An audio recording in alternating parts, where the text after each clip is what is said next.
Seorang ustadz bernama Nurholis dibegal di depan Masjid Al-Ikhlas, tempat dia bertugas. Aksi pembekempatan terjadi di Jalan Dwi Kora Palembang pukul setengah 11 Sabtu malam tanggal 3 Mei.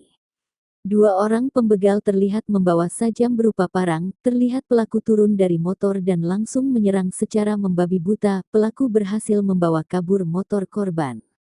Adapun ustadz yang menjadi korban mengalami luka bacok di tangannya karena berusaha menahan parang agar tidak mengenai tubuh.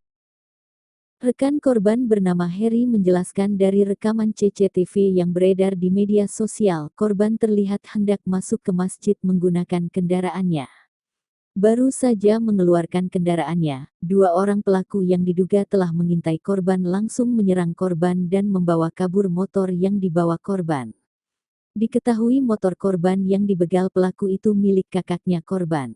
Yang melapor ke polisi kakak korban didampingi ayah angkatnya Pak AKBP Ali Sadikin itu, ujar Heri. Kejadian ini pun tak lepas dari perhatian Wali Kota Palembang Pak Ratu Dewa, yang langsung melihat kondisi korban yang dirawat di rumah sakit. Saat membesuk korban, Wali Kota Palembang Pak Ratu Dewa pun menjanjikan akan memberangkatkan marbot tersebut dalam waktu dekat untuk melaksanakan. Deketan sama ibunya. Tadi aku kontak dengan Kabak Kesra pemerintah kota, Bu ya. Karena Holis sebagai marbot di Masjid Al-Ikhlas di Kora. Mungkin dalam waktu dekat ini dia aku umroh ke Bu. Holisnya ya.